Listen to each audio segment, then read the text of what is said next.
1970s, while Hammer Films were achieving success with their Karnstein trilogy, European filmmakers were also making lesbian vampire movies, some of which also worked as loose adaptations of Carmilla. But these films were even bolder and more daring. Two films in particular, one made in Belgium in 1971, the other in Spain a year later, both told similar stories of newlyweds on their honeymoon and a lesbian vampire coming between them. I can't tell you how completely happy I am to have you here tonight. You're both so perfect, so good looking, so sweet. These films were fun, creepy, and contained plenty of the blood, violence, and explicit nudity audiences had come to expect from this subgenre in the 1970s. But they also seemed to be doing something more. They were exploring themes of sexuality and identity in ways that were complex and nuanced. These were vampire movies, the likes of which audiences had never seen before. He has pierced your flesh to humiliate you. He has pierced my flesh to humiliate me. He has spat inside your body to enslave you. He has spat inside my body to enslave me. Join me as we continue exploring the evolution of the vampire, and we discuss Daughters of Darkness and the Blood Spattered Bride. Mother sends regards. Welcome back to the evolution of horror. My name is Mike Munzer, and as ever, I am your host. If you're tuning in for the first time, then welcome. In this podcast, we explore and dissect the history and the evolution of the horror genre by looking at particular subgenres one series at a time. We are currently in the middle of our 8th series, exploring the evolution of the vampire movie, and this is part 10. In this week's episode, as that intro suggested, we are going to be discussing two incredible European lesbian vampire movies from the 1970s. Daughters of Darkness from 1971 and The Blood Spattered Bride from 1972. Oh my god, both of these films are incredible, and we will be talking about them in spoilerific detail, so if you get a chance, please check them out before listening to our discussion.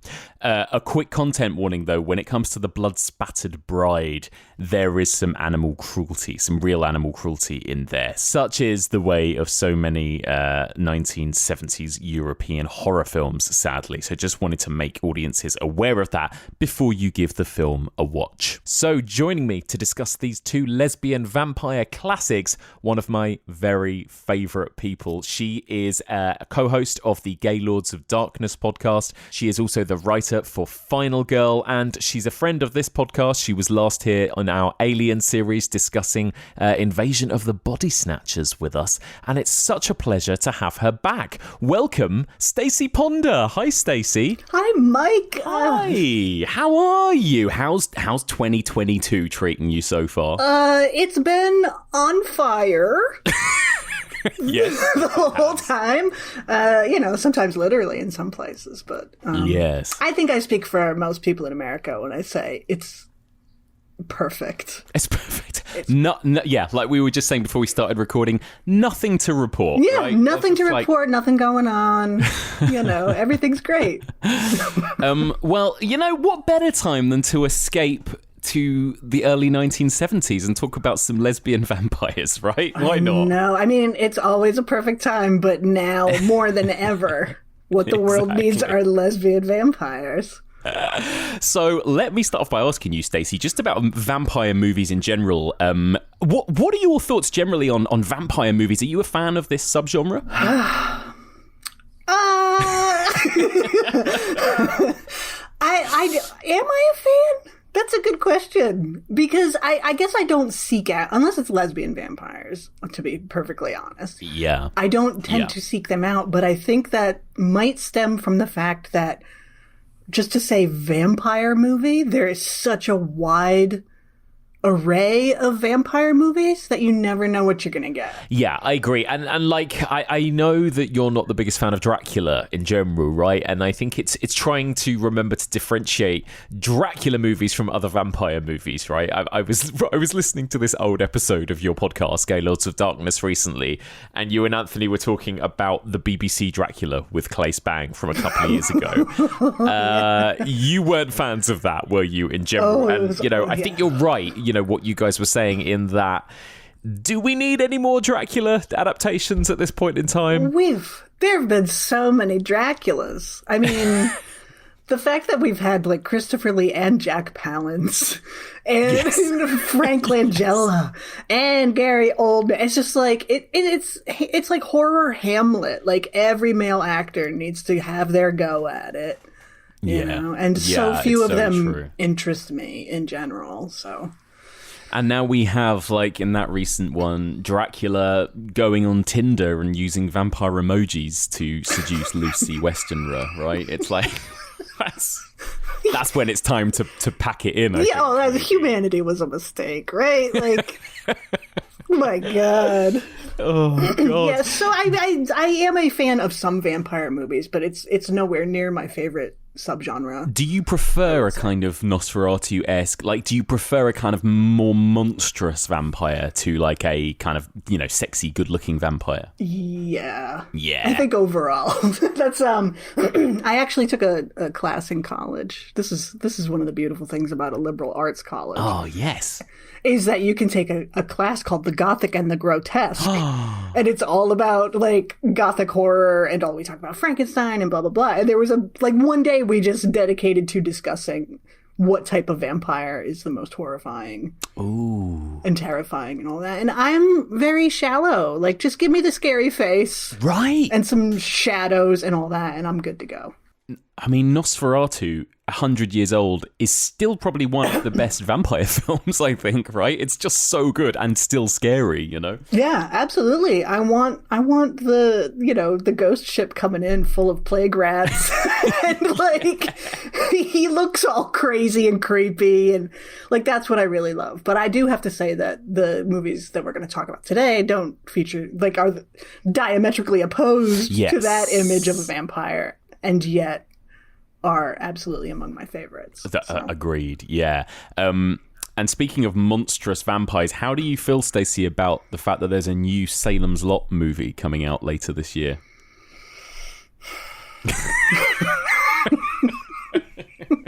I'm just baiting you, aren't I, now? You really... I think Salem's Lot might overall, tied with one of the movies that we're going to talk about today, I think Salem's Lot might be my favorite vampire movie. It's so good. Because, and I mean the original version of it, because it is, first of all, it's made for TV, so that means it's perfect. Yeah, because it kind of almost looks like a soap opera, right, mixed with a horror film. It's great. It's a soap opera. It's totally like Stephen King when he's doing that thing he does really well, which is like diving into the characters. And giving you the gossip on everybody in town. And I'm here for that. Give me a I guess Dark Shadows, maybe, but this is like Salem's Lot to me is a total vampire soap opera. And then Mr. Barlow is just one of the scariest things I've ever seen in my life.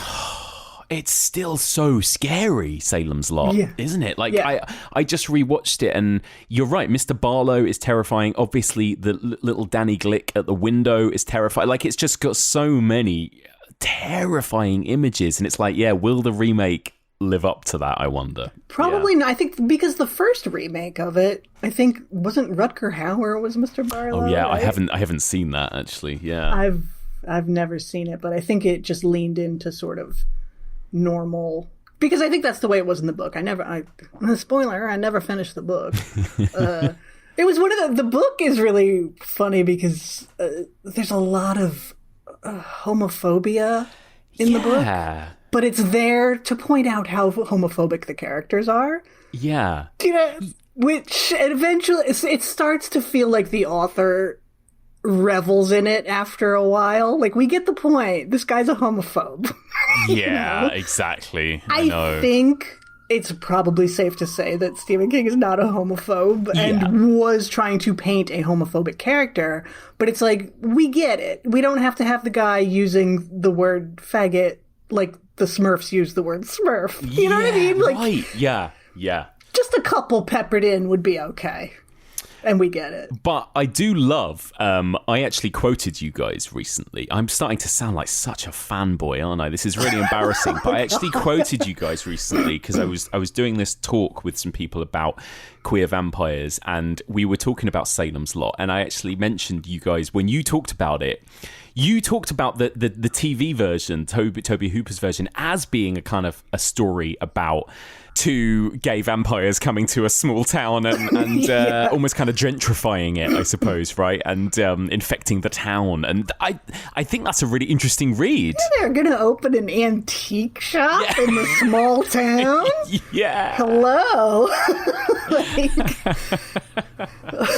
It's great. And I guess that, like, you know, moves us nicely into this conversation of queer vampires, because it does feel like that is something that's kind of run parallel with vampire lore and vampire mythology always, right? I mean, even as far back as Carmilla, right? I guess which came out, about 25 years earlier than Dracula even. So one of the original sort of vampire texts. So queerness has kind of always been there, hasn't it, really? Like, in the vampire subgenre. Absolutely. Even Dracula. Yeah. I think it's just, it's one of, if not the sort of, I mean, horror is deeply rooted in queerness from the get-go.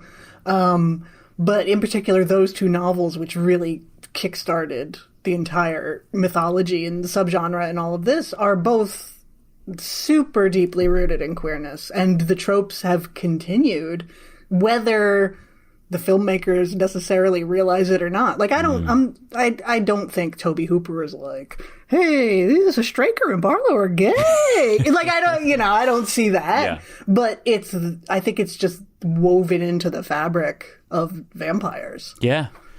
And why is that, do you think? What is it about vampires specifically, of all the monsters, that kind of lend themselves to that kind of queer reading? I think even when you have Nosferatu or Mr. Barlow, I think vampires are also just inherently sexual. Yeah. Like, they're, you know, as a monster, as a subgenre, they're just inherently erotic. You know, you have to bite your victim on the neck, who is a little bit in pain, but also in the throes of an orgasm. Yes.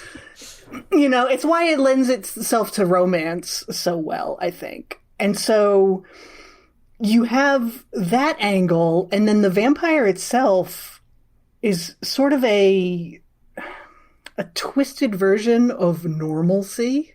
You know, they have to hide and live in the shadows. They're considered by everybody around them to be these perverted, disease-riddled monsters who have to be destroyed. They live in secret. They always have a companion. Yes. Right. Oh, this is my secretary. Like, okay, sure. And they upend societal norms. They tend to look like us, and they're kind of like this, but they also are really dramatic, and they sleep in coffins. Yeah. Just like most homosexuals I know. They love a cape. They love a cape. They love a ruffle, you know? But they're like the kind of negative side of the normal world, and they tend to not discriminate between male victims and female victims. Mm-hmm. Yes. It doesn't matter. And so I just think the act of biting and all of this is very intimate and comes across as being sexual. And so they're all gay, Mike. They're all gay. They're all gay. They are all gay. And like, I think there is that element of, you know, there's something alluring about it. We've discussed this already, this series, you know, this idea that some people want to become vampires. And I think it's partly that freedom, right? Freedom to live how you want to live and be, you know, live outside of the kind of Christian heterosexual norms, I suppose. And I mean, even you look at like Near Dark, which is, you know, definitely one of the more heterosexual outings, I think, for vampires. Yeah. In my mind. But they are the same way. They're just like dirtbags who live outside the law. Yeah. You know? Yeah. And so even when it's sort of a modern take on the genre. They still have that element of just flouting the conventional norms of society. And when you throw in the romance angle and all of that, it tends to be like, well, there is an alternative to heteronormativity, you know? Yeah. And it's like, all right, if you want to float in my window and put me in a trance while I'm in a negligee and bite my neck, like, that sounds fine. That's fine. You know? It's fine. And do you think as well, like, one of the things that struck me thinking about it is that, and I guess this also goes back to Carmilla and Dracula, that when it comes to lesbian vampires, it's a little bit more on the surface, right? And you know, there are a wave of films we're about to talk about that kind of really put it front and center. Whereas like with gay male vampires, as in Dracula, it's slightly more coded maybe or something. I don't know. Do you think like, is that true to say? Do you think that it is kind of different depending on whether we're talking about gay or lesbian vampires? I think so. Maybe owing in part to who is creating the media. Yeah. Because you look at something like Anne Rice's work as a big author, it's like her stuff is very homoerotic between men. But, you know, the 70s, especially all of this, we had male filmmakers, men writing the movies, and they're not going to explore male sexuality. Are you crazy? No. What if someone thinks that they're anything less than perfectly masculine? Yeah, exactly.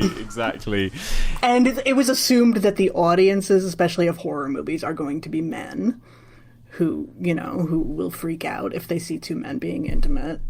You know, but especially back then. But, I mean, it's just, I think women's sexuality is seen as, and allowed to be, quote unquote, by society, much more fluid and liberated and all of this than male sexuality. So I think in vampires, I think you have to, unless it's pretty obvious, like Interview with a Vampire or something, I think you have to kind of look for it.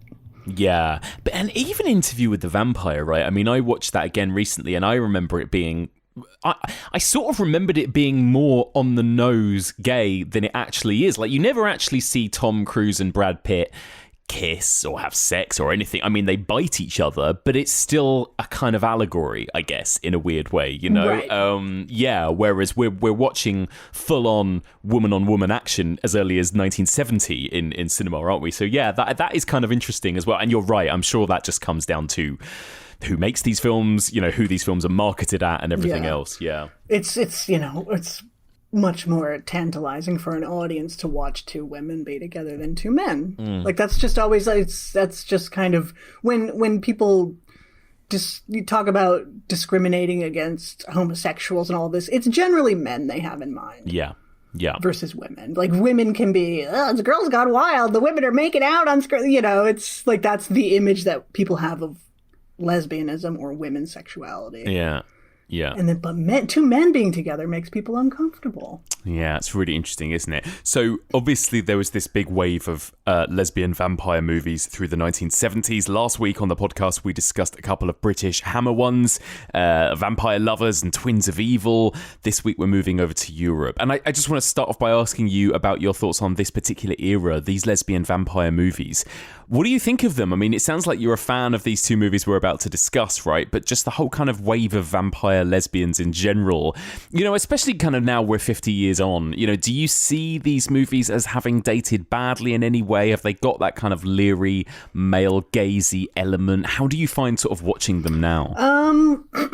There are some shots, especially in Blood Spattered Bride, that feel a little male gazy, but they feel overall, I would say they feel less so than the Hammer films, which I love the Hammer films, the Ingrid Pitt, I love those. Yes. But it's very much like, here's the beautiful Hammer girl, you know, that we're going to wrap in gauze and lovingly linger and all of that. Whereas these other two movies feel and I think it owes as much to the narrative shift, which is about a little more empowering, which is partially the time they're made and the place that they were made. But it's just the way these women characters, including the vampires, are allowed agency or not. I completely agree. I think that's what makes these a little bit more interesting for me than the Hammer ones, is the intent of the female characters and also the way that the men, the husbands, are portrayed in these as well, right?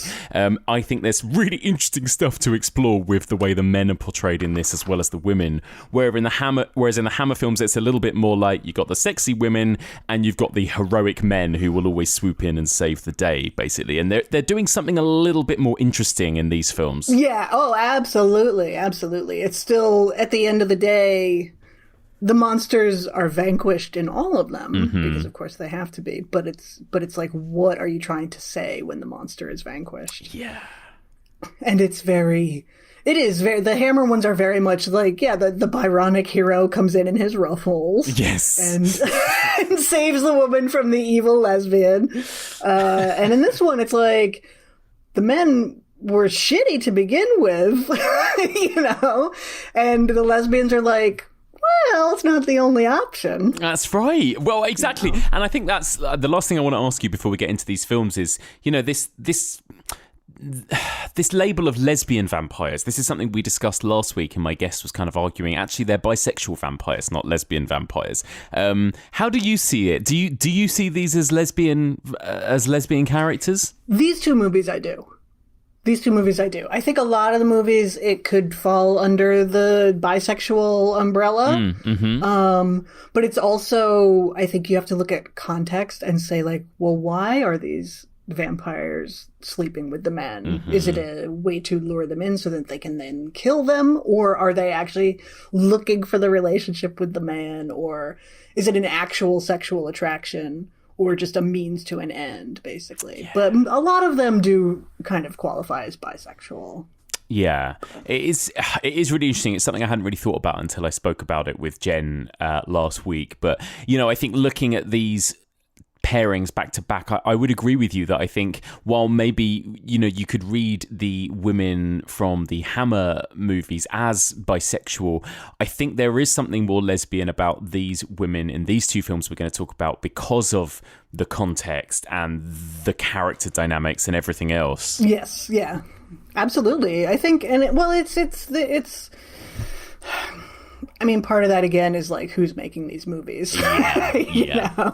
And what message are they trying to convey? And also, sometimes, I don't know, it's always interesting to see a woman in real life say completely feminist things and then end it by saying, like, I'm not a feminist, I swear.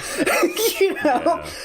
And like that's kind of what it feels like in the Hammer movies. Right, like, exactly. Yeah. Yes, I came out of my crypt to seduce her, but I'm not a lesbian, honest. Look, I like men too. And it's like, there's nothing wrong with liking both or whatever you like, but it does feel a little bit like, well, I would never exclusively be attracted to women. Exactly. Men have to be involved somehow. Yeah, exactly. You can't forget us men entirely, for God's sake. Amazing. Well, let's talk these two movies, Stacie. Oh my God. Let's go. We'll go in chronological order. So let's begin by talking about Daughters of Darkness from 1971. Silly tales about ghouls chased away by garlic and vampires shrinking from crosses. She kidnapped young girls and kept them chained to give blood for her to bathe in and drink. And she bit them everywhere. No. And then she pushed white-hot pokers into their faces. And when they parted their lips to scream, she shoved the flaming rod up into their mouths. Stop it. Blood. Beautiful red blood. Stop it! Her hands, her arms, her legs. Stop it. God, how do I summarize the plot of this? So this movie is directed by Harry Kummel, and it begins with our two protagonists. I guess you'd call them protagonists. Our two sort of lead couple, Valerie and Stefan, and they've just married. They are on their honeymoon. The film begins. They're having a hot, steamy sex on a train. It's all go, and they are traveling through Europe on their way to the UK to meet Stefan's mother. Stefan is supposedly from this kind of aristocratic family. But something, like, you can tell from the beginning, right? Something seems a little bit off with this relationship. They're maybe hiding stuff from each other. Stefan definitely is hiding something from Valerie. He seems very reluctant for her to meet his mother. And in sort of putting off this trip, they end up staying overnight in Ostend, in Belgium, in this incredible old empty hotel.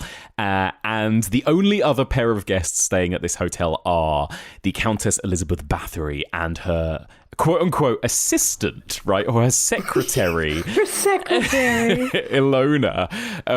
And meanwhile, there's a serial killer on the loose in Bruges. We've heard that bodies of women are sort of piling up and being discovered. And of course, it transpires that Elizabeth and Ilona are lesbian vampires, and they kind of have their sights set on Valerie and Stefan as their next victims. And then what just sort of plays out is this crazy, like, love triangle, murderous soap opera. Like, it's absolutely incredible, isn't it? With, like, these crazy kind of reveals and twists along the way as well. I could not believe how good this movie was. Like, I had only watched it for the first time a few weeks ago, and I absolutely loved it. And I think I'm the same as you, Stacie. It's not my favourite subgenre, the vampire film, but this one for me is one of my favourite vampire movies I've ever seen. I absolutely loved it. But tell me what you think of it, Stacie. What's your sort of history and relationship with this movie? I think the first time I saw it was, probably like 15 years ago. And it was not at all what I was anticipating. Yeah. Because how could you anticipate this movie? Right.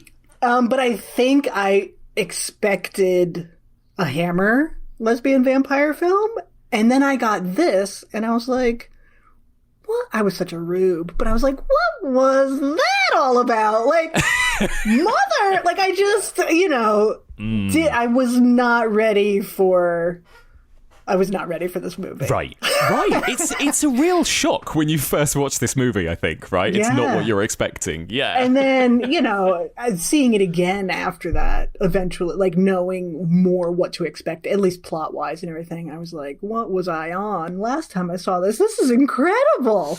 It's something that has become one of my favorite things in horror cinema, which hasn't always been one of my favorite things, are the movies that kind of are at the intersection of art house and grindhouse. Yes. Yeah. And that really wasn't my bag for a long time, and now it's really my bag. And both of these movies are right there at that intersection. And this movie is just sumptuous and gorgeous and has a lot to say about queerness and sexuality and all of this. Mm-hmm. And I don't know. If a poll of, like, who's the sexiest vampire of all time doesn't come back Delphine Seyrig in Daughters of Darkness, then my God, what are we doing as a species? Right? She's incredible, isn't she? And actually, so is Ilona, to be fair, as well. It's like these two. Apparently, the director said that he styled the two of them after Marlene Dietrich and Louise Brooks, which I guess, like, as soon as I read that, I was like, oh, of course he did. Yeah, but, like, they both are just incredible, aren't they? The style for days. It's like, I mean, come on. Come on. The dresses and the impeccable hair, and just, like, this movie the entire film oozes so much style without being flashy about it, which I really appreciate. And I do think that in both these movies, the vampirism isn't actually that front and center, is it? Like, it feels like it takes a while for these movies to reveal themselves to be vampire movies, and it's almost like that's sort of not the point of what the story is. Like, it doesn't really feel like the vampire element is the most important element. Do you know what I mean? Yeah, I think what this movie does that a lot of the other ones don't do, especially the lesbian vampire movies, is it builds up so well in the first half of the film or whatever. It shows you why the young woman might find the lesbianism to be a nice alternative. Right. And would willingly give herself to the monster. basically. Rather than it just starting with a vampire, like, right out of the gate who's got big fangs and whatever. Exactly. Yeah, I agree. Where do I even start? Let me ask you just generally about just the look and vibe of this film, I guess. You know, like, you've mentioned already how sumptuous it is. You know, just like those locations, the cinematography, the lighting and everything. What do you think of just the way this movie looks? The fact that it takes place in an abandoned seaside resort hotel that is just, it's like, this movie is gothic without being quote gothic. You know, and maybe it's just that it's 1971 Eurosleaze gothic. But the settings and everything, I give me an abandoned space. I'm in it to win it. And everybody is just so cool looking. Oh my God. I know that's like the most basic observation, but it's like everybody's fashion is so cool. It is so cool. Yeah. It's just amazing. And I love the background kind of sinister vibe of it. Like when they go to Bruges and you see that there have been, you know, young women have been drained of all their blood and all of this. And that sort of background sinister vibe is very Don't Look Now. Right, I literally have that written in my notes, Don't Look Now. It's so like Don't Look Now, isn't it, that sequence? Yeah, where it's like you're in this world that's kind of removed from it, but the violence and everything is leaking in. Yeah. And it's just like, oh, they're carting away another body. Oh, there goes the sirens again. And it's just, I love it.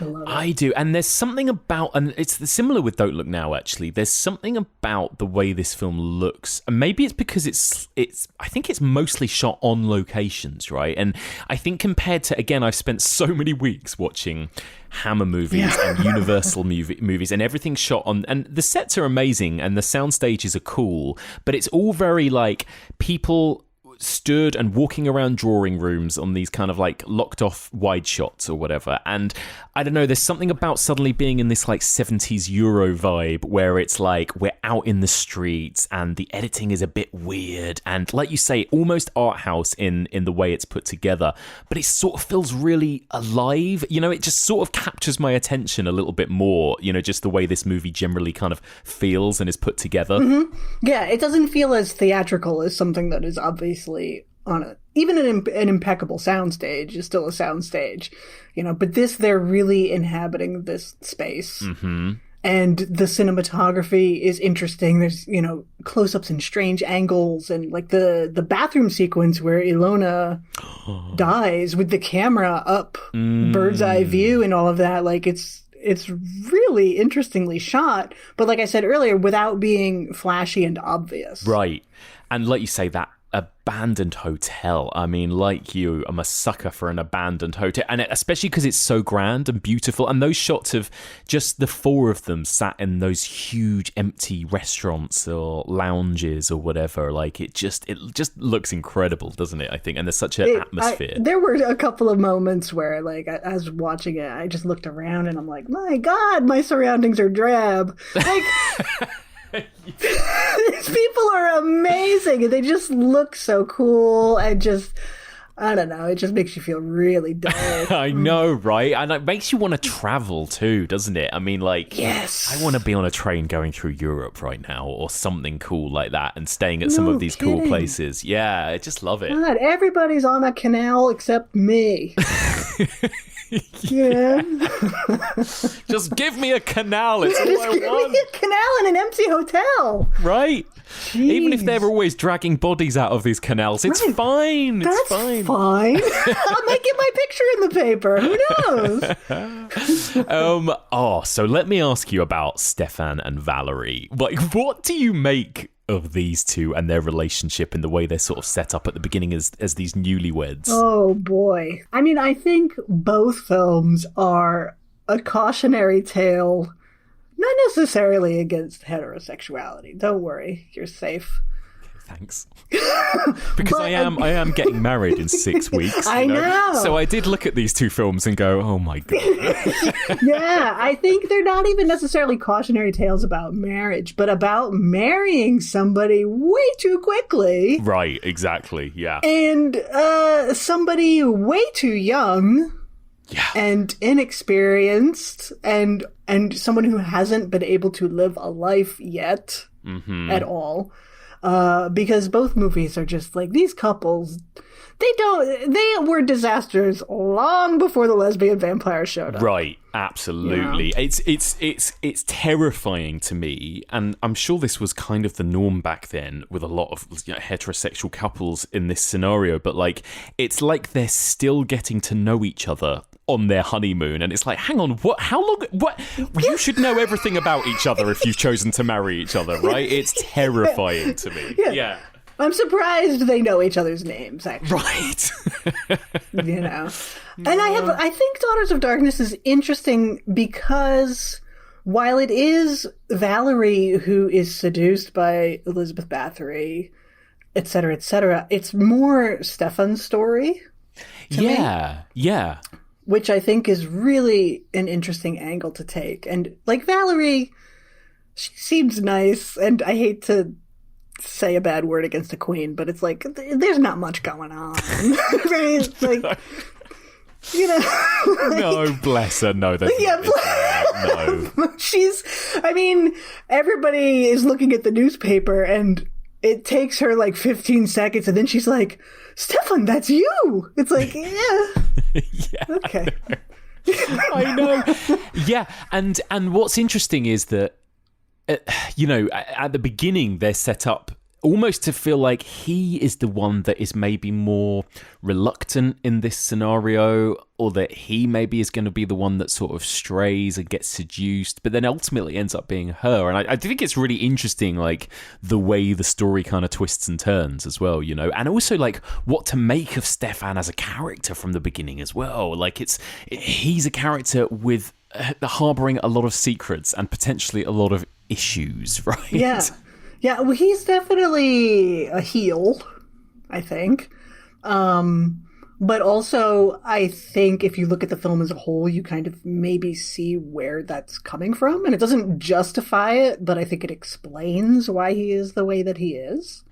Well, let's talk about the moment that just like knocked me off my seat, which is the moment when he phones his mother, and I did not see this coming. Right, that like he's so reluctant for her to meet her mother, and I was like, oh, what's it going to be? What's going to happen? Is this mother just going to be some monstrous old matriarch? Some like British stuck-up matriarch? And no, his mother is not his mother. His mother is his gay lover, maybe? Like, what do you make of that reveal and this, like, reveal of mother? Yeah, I think like, in that first viewing, I had, like, what in the world?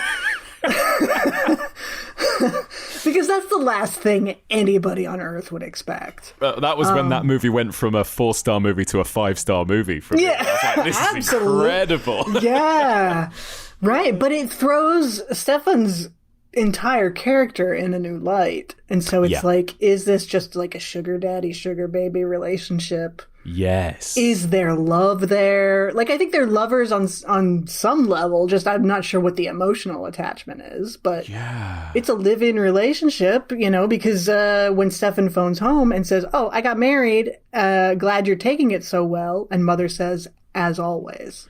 Valerie, oh. Well, you see, Valerie and I were married 3 days ago in Switzerland. What a nice surprise. I'm glad you're taking it so well. As always. I was wrong after all. What you did wasn't foolish, Stefan. It was merely unrealistic. I should have known you'd say that. Stefan. Besides, whatever in the world will we do with her? When I think of it, you working at whatever it is you can do, and that poor little Valerie, the day she hears about us, I hate to think about that. And by the way, Stefan, be sure to tell the young woman that mother sends regards. So this is not the first time. And so just learning who Mother is and what their relationship is explains away, I think, or shines a light on Stefan's terrible behavior. And it's like the movie becomes, for both him and Valerie, a statement on denying and or repressing your sexuality. Exactly.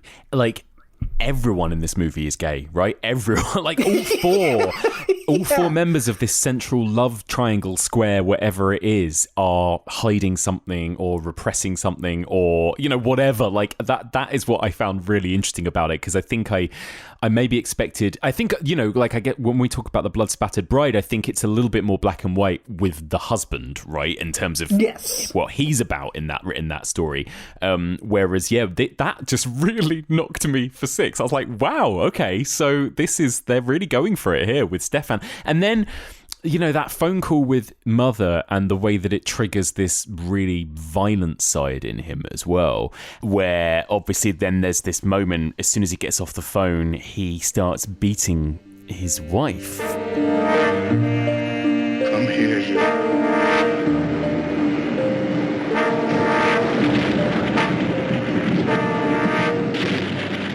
It's like him taking out his self-rage on her because she's there. Yeah. I think he is full of self-loathing, you know, and then he turns into, in denying, even if he's bisexual, like denying his gay relationship and hiding it away and hating himself for it, he becomes this caricature of toxic masculinity and is going to beat his wife. And he literally says, I am the man and she is mine. You know, he just becomes a total caricature, and it's like, it's because he has to suppress this side of himself, I think. Or he could just be a big jerk. Well, exactly. Yeah, it's a bit of both, isn't it? Yeah, and that's how I read it too, and I've read a couple of sort of plot synopses and things online that sort of suggest that the two of them have sort of sadomasochistic sex, as if it's kind of on both sides, but I didn't see it that way either. So that is, it seemed to me like that was just him being like you say, just being a jerk, basically, right? And having to prove himself as a man in some way or whatever. Exactly. You know? Yeah. Well, when you contrast it with the train scene. Yeah. Which is like hot and erotic and all of this, you know, and a train is sexual. Who knew? I know. Well, that's the other thing, right? That, like you say, that opening sequence of them having sex on the train is hot, and like this is the other thing about this movie, is that it is very erotic, it is very seductive, and this is another key trope of vampires, right? Not just lesbian vampires, but vampires in general, and there is a sensuality and a kind of sexuality that, you know, I was talking with a guest about this the other week when we talked about Bram Stoker's Dracula, but that kind of bygone era of erotic thrillers and erotic cinema, where in mainstream cinema we just don't see adults enjoying sex anymore, right? Oh, I know. Oh, yeah, we've completely, everybody is going full Barbie, like smooth genitalia, like, right? Just it's completely desexed. Absolutely. It's become, everything has to be palatable to everybody and rated PG at all times. It's really strange. Yeah. And again, speaking of, you're right, like that opening scene, again, speaking of Don't Look Now, like this idea of like watching two people have enjoyable consensual sex, you know, as well. And it's like, I know that it doesn't go well in the end for those two, but like at that beginning moment of the film, that's what you think is happening, right? And it's like, yeah, that is weirdly quite rare to see these days in cinema. Yeah. Well, I think we're maybe knee-jerk reacting and viewing everything as exploitative. Right. And everything is like, oh, well, now we have to think about the male gaze. And like when you asked the question about the male gaze earlier, it's like sometimes things are both. Exactly. You're right. You know, and like when you are, especially a gay woman, it's like a lot of times you didn't have a choice in what you were watching. It's like the only people doing that kind of cinema were male filmmakers. And so you're like, well, this is kind of sleazy and scuzzy and it's not, but that's all I've got. You know? Yeah. Yes. So I just And you're right. I mean, I'm sure there are a lot of changes for the positive in a lot of ways in terms of the way these films have been made and the way that maybe actresses are treated and that kind of thing, I expect. But sleaziness is a word that we don't say much these days for a lot of mainstream horror movies. I think that's the thing. That's what's, for better or worse, that's what's gone, right? That element of sleaze. Yeah, but I think these movies that straddle the line, the art house, grindhouse, nexus, or whatever, can do sleazy in a way that isn't necessarily detrimental to the actresses or women in general or anything. Like, I think sleaze can be wholesome. Right. In a way. Like, I think it's possible. And also it's possible to make a point about it in the film. Like, I know you're a big fan of Park Chan-wook's The Handmaiden, right? That's a movie that a lot of people accused of being sleazy, didn't they? But, there's so much more going on, I think, in that movie. Yeah. That movie gets a lot of... The term male gaze really gets slung at that movie. And I think it's unwarranted, in my opinion. And it wasn't like there are examples of movies where the actresses have come out later and said, like, I was extremely uncomfortable during making this. Like, Blue is the Warmest Color. Those actresses have gone on record as being like, I felt exploited and uncomfortable and I hated it. Right. Where The Handmaiden, there was nobody in the room with them. They used remote cameras and everything so that they could, you know what I mean? Like, it was... Yeah. Yeah. And also, like, there's nothing wrong with healthy sexuality. Right. Of any stripe. But we're swinging back kind of puritanical, especially in this country. I don't know if you've opened the newspaper today, but you know. Right, well, exactly. Stacie, have you seen Paul Verhoeven's Benedetta? I still haven't seen it. Oh my God. I feel like it might be one of your favorite films ever, although I might be wrong, but like you have to see it. You have to see it because I think, again, like Paul Verhoeven, he is the king of sleaze, right? But also he's a good filmmaker. He is a good filmmaker. Yeah, and I think his movies are generally a lot smarter than he's given credit for. Although a lot of times also you can never tell with him because you'll just watch an interview and he'll be like, no, there's nothing campy about Showgirls. I think it's literally a masterpiece. And you're like, no. Okay. Okay. Sure. Okay, Paul. Let me ask you about our vampires then. Elizabeth Bathory, first of all. Really fascinating, like you say, she's one of the coolest, sexiest vampires in cinema, I think. And what's really interesting is the way they've kind of woven in a real person, right? A real legend of this woman, this Hungarian countess from, I think, the 16th century, who literally did kind of kill loads of girls and virgin women and sort of bathed in their blood in order to like make herself, stay young forever, right?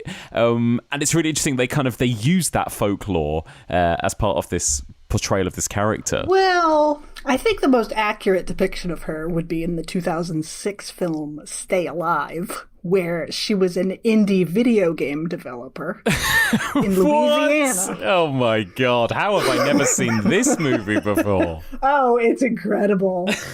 Oh, you've got to see Stay Alive. Wow. Yeah, literally Elizabeth Bathory is a video game developer. Amazing. I mean, what a legend, right? But I think those legends were mostly created by her political rivals. But in the end, she still was, locked away. Yeah. Shut off from the world. And so I love this depiction of her where it's like, it's really hard because it's like, well, she is terrible at her core. Look at the way she treats Alona, but yeah. But also that dress. And she's kind of nice. Like, she's like, what I find really fun about her is that she never ever really shows an actual monstrous side or aggressive side. There's no moment really when she like switches. She's like so polite and she's always like, oh, but of course you must be soaking wet and please go down. Like everything she says, she's so polite and well-mannered and seductive. Oh, but I'm completely, utterly, absolutely mad. You're soaked. You'll die of pneumonia right before my very eyes while I jabber on like this. Run, put on some dry clothes, and then you can join me for drinks in the lounge. Madam, we haven't had the... Please, I beg of you. Run. Hurry to your rooms. If you had the slightest hint of a cold, I'd never forgive myself. Pierre? Pierre? Ah, there you are. Bring some hot rum to the lounge. Don't be too long. I'll be waiting for you.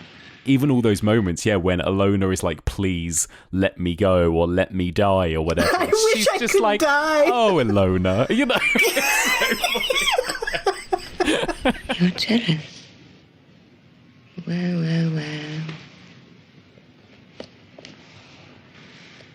I wish I could die. The light hurts my eyes. I think that's the kind of the most insidious type of vampire, right? Like, you see Mr. Barlow coming down the hallway and you're going to recoil. Yes. But then, or most of us will. But then, Elizabeth Bathory comes down the hall and is sweet and kind and looks like that and is just like, oh, she's just European and wants to sit around and have drinks and have conversations. And the next thing you know, you're stuffing your new husband in a garbage bag and throwing him out the window. I love it. I'd let her bite me, to be honest. Like, absolutely. I'd take that hit just to hang out with her in Europe for a few hundred years. Why not? Right? She never would, though. That's the thing. When you start to feel like, I'm not even cool enough to be a victim of this vampire. I know, right? I don't have a haircut like Alona. Like, oh, man. Yeah, if she saw me eating breakfast in that hotel, she'd be like, Ilona, we must find somewhere else. Yes. There's nothing let's try here. Paris. Yeah. It's true. Yeah, she's great. And yes, this relationship between her and Alona is again kind of menacing and a little bit scary. And sad, but also kind of sexy at the same time, right? Which basically is my feelings about this whole film in general, I think. Well, on the one hand, Alona's like, I wish I could die. Which, Yeah. But on the other hand, is she jealous that, Elizabeth has maybe found someone new to replace her? Is it just that, like, maybe being alive for 200 years gets really boring? Right. Exactly. Well, that's another really interesting thing, and I think some of the really interesting vampire movies have kind of explored that a little bit too, right? The kind of like monotony of being a vampire and what that means to actually just stay looking the way you look and potentially being with the same companion forever, right? As well, and it's like that's an interesting thing to explore. Yeah, and having to constantly hide and move from place to place Or if you're BBC Dracula, you have to figure out how to use a cell phone. Oh my God, you've got to work out how to take a selfie. Yeah. Must I tweet about this? You know? Let's. I mean, you've mentioned it already, but that incredible sequence where Alona is killed in the bathroom is just such a wonderfully directed sequence, isn't it? I think. Really is. I love that that's a way that they pepper in some vampire mythology. Oh, yeah, because of the running water. Because of the running water. She's afraid of it. And so, like, so many of these movies just kind of do what they want. Like, I mean, both of these movies, there's no fangs. Right. There's none of this. Like, yeah, maybe sunlight isn't the best thing, but vampire movies tend to play fast and loose with the rules, like the running water thing I always find quite funny as well, and it's used quite effectively in this scene. But like there are some movies I've seen, like Dracula AD 72, where this guy just like accidentally slips and falls into the bathtub and then just dies instantly. I was like, that's like the least scary, menacing thing I've ever seen in my life. Yeah. The only way that could have been less menacing is if it actually had the like whoa, like exactly. Like a pratfall soundtrack. Yeah, slipped on the rubber duck or something. Yeah. And exactly.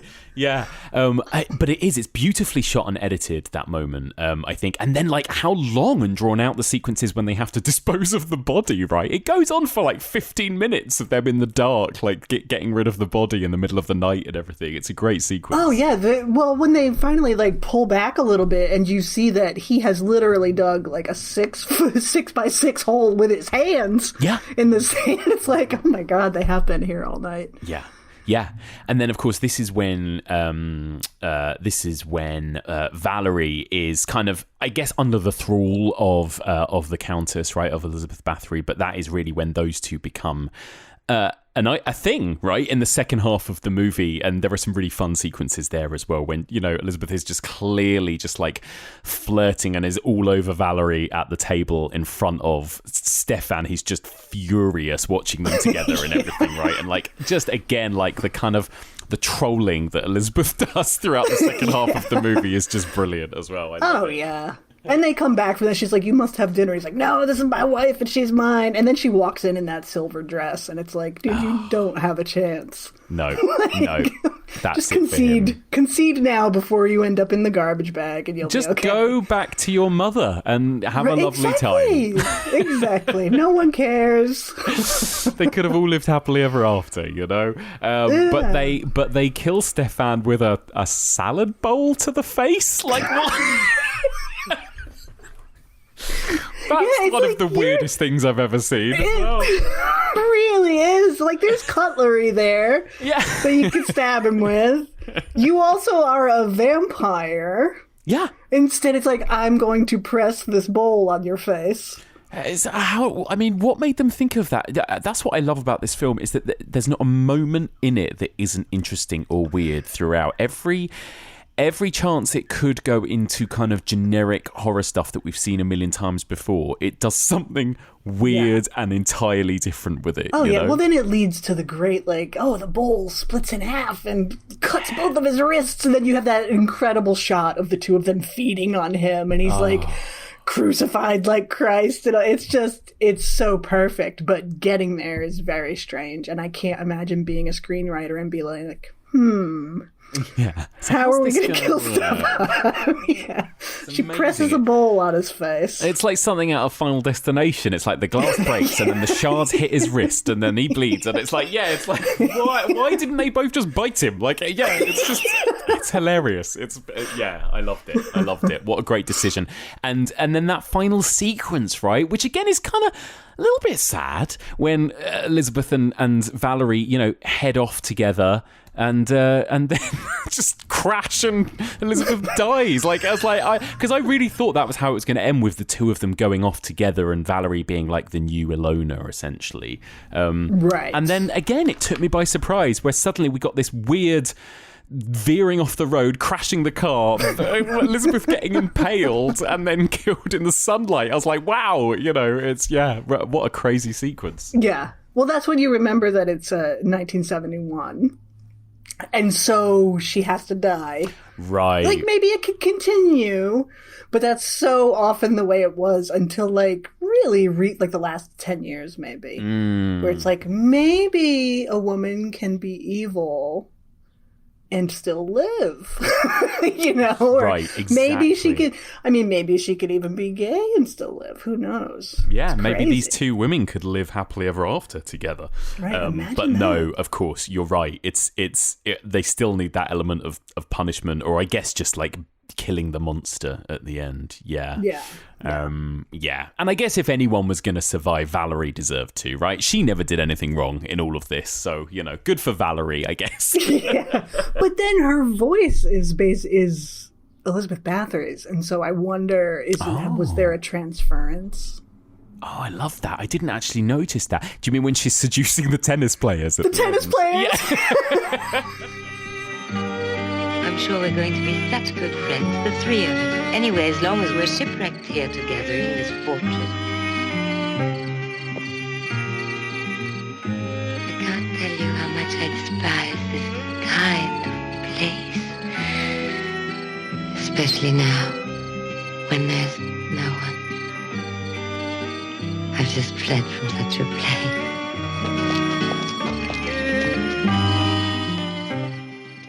What a movie. Oh, it's incredible. Oh, man. Well, there you go. Before we move on to the next movie for this week, it's time to head over to this week's Wild About Horror, because psychoanalyst and cinephile Mary Wild has got plenty of thoughts when it comes to 1971's Daughters of Darkness.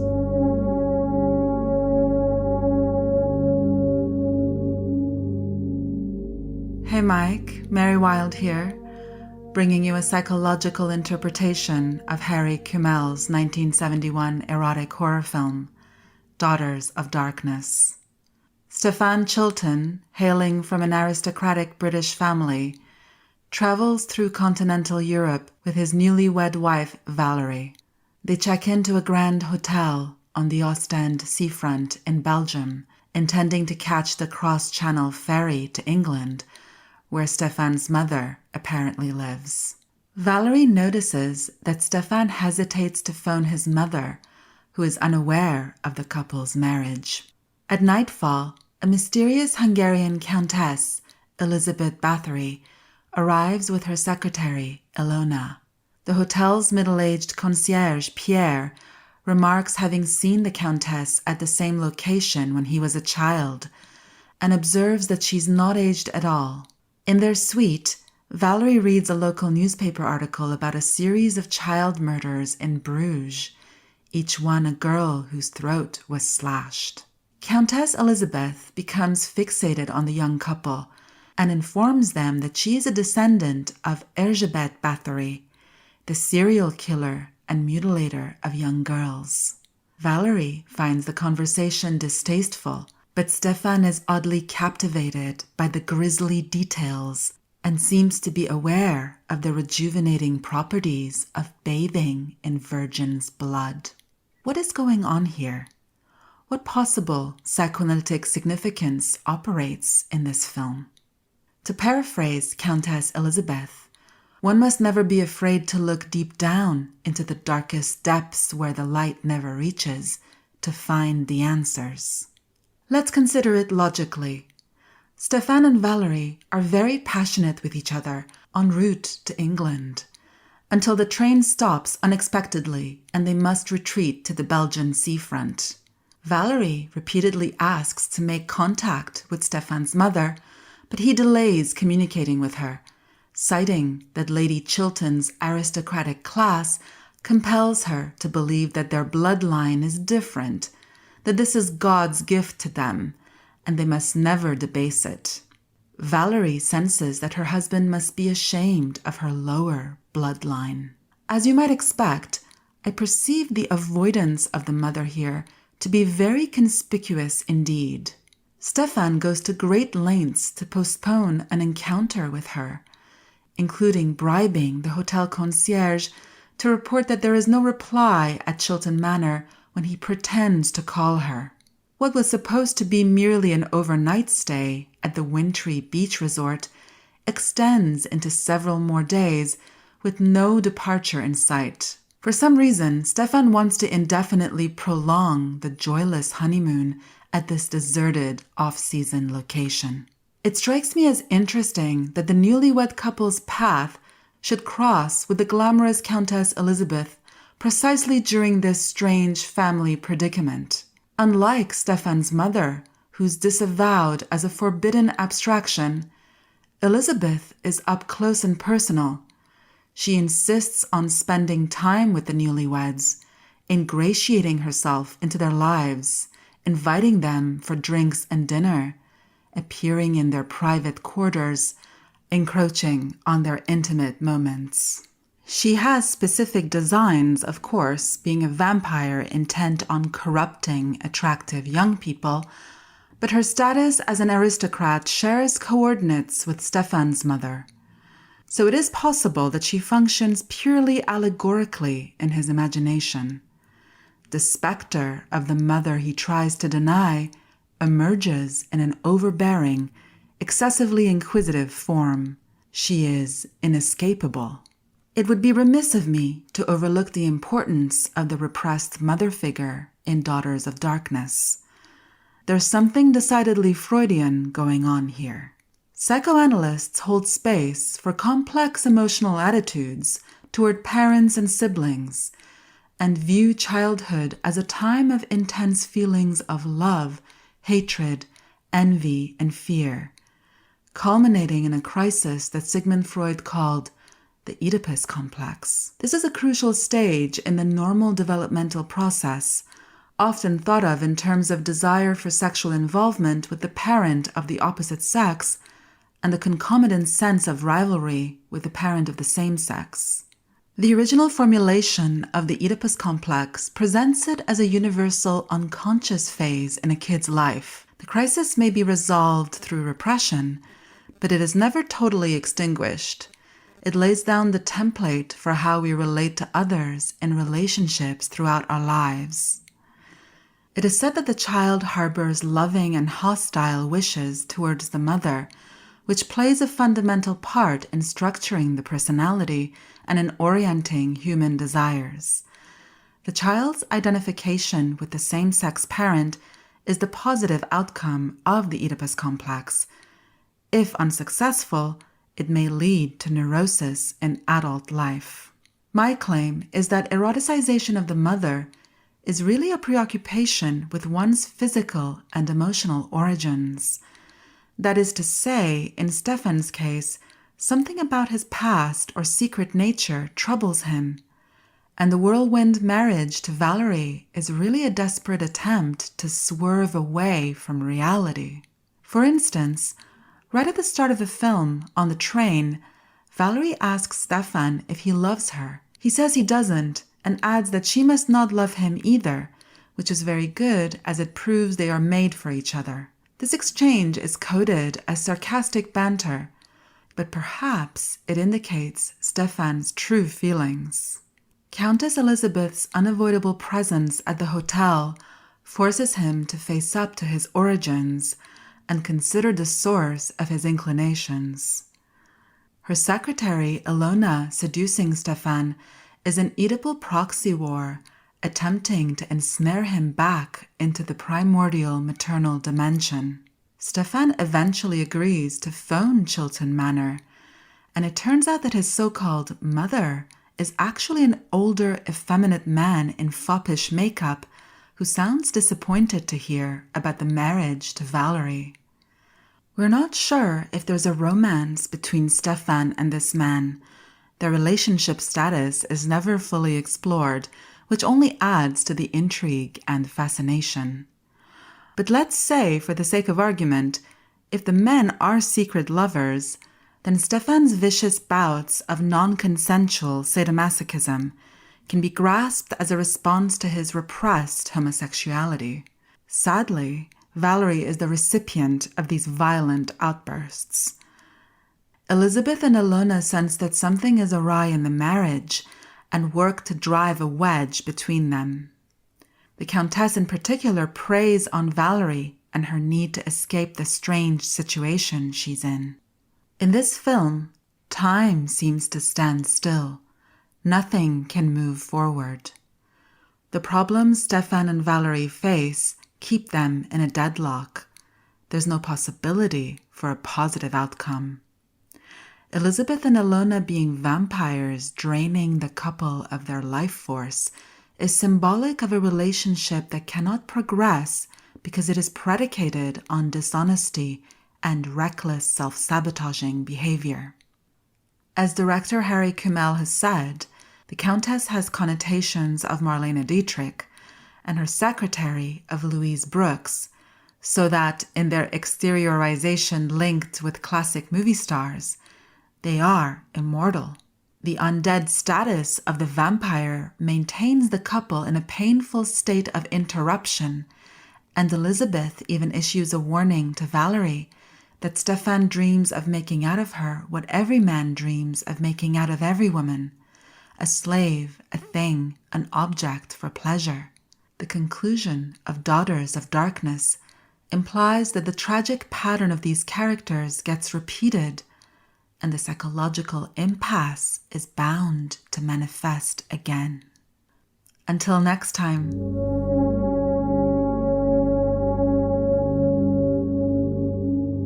A big thank you to the incredible Mary Wilde. And don't forget, if you want to hear more of Mary's takes on movies, you can check out her podcast. That's the Projections podcast. Or you can sign up to her Patreon for regular bonus content over at patreon.com/Mary Wilde.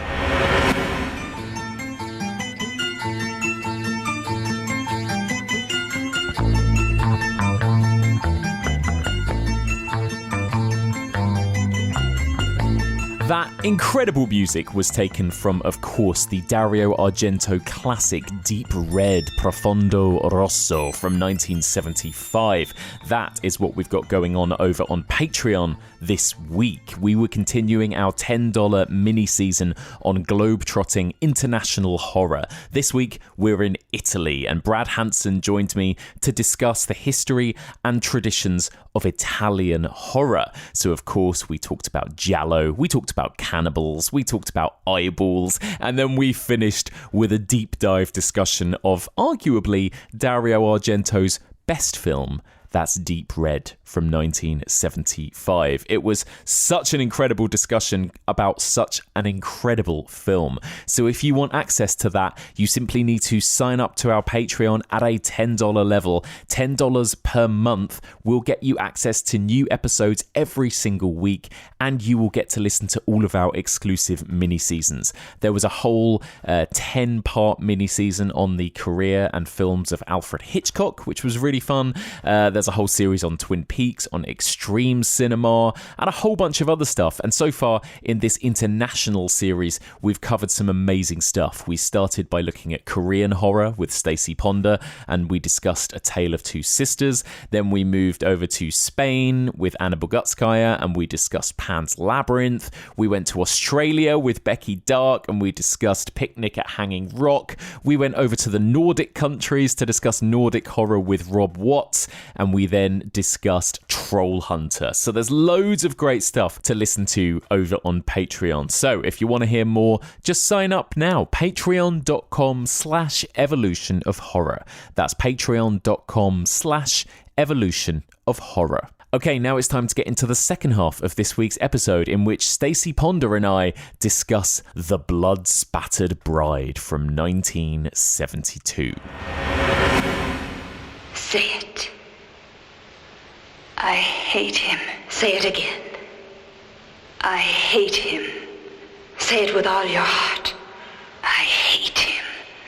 He has pierced your flesh to humiliate you. He has pierced my flesh to humiliate me. He has spat inside your body to enslave you.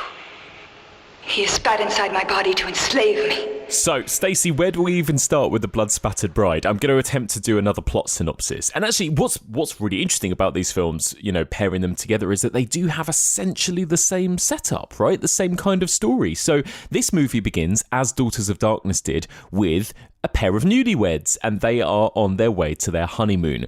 So we meet Susan and her husband. He doesn't have a name, he's just the husband.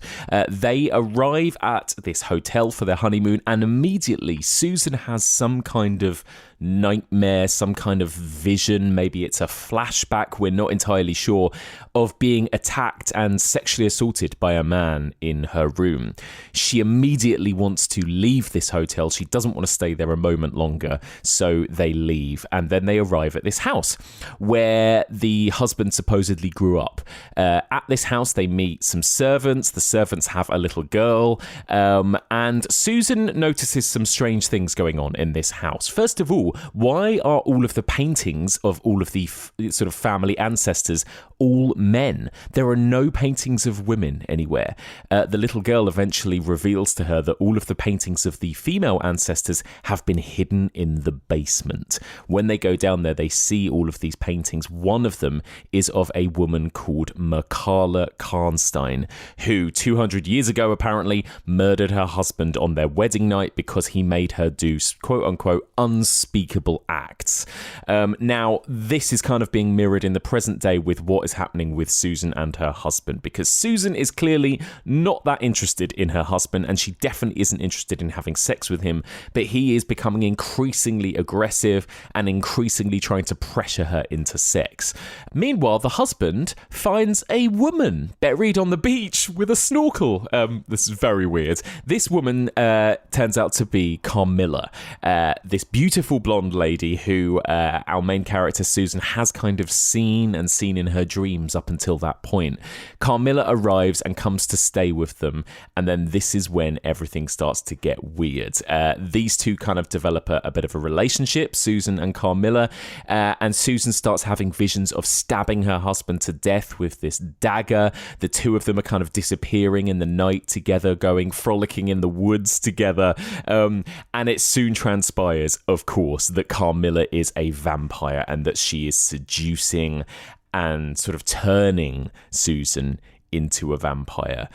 This all culminates in a really dark ending in which the husband goes to sort of kill the vampire women. He finds them sleeping together naked in a coffin, and he shoots them and cuts out their hearts. And the film just kind of ends with this weird, ominous headline just saying, you know, husband kills his wife and two other women and cuts out their hearts, essentially. And that's kind of it, right?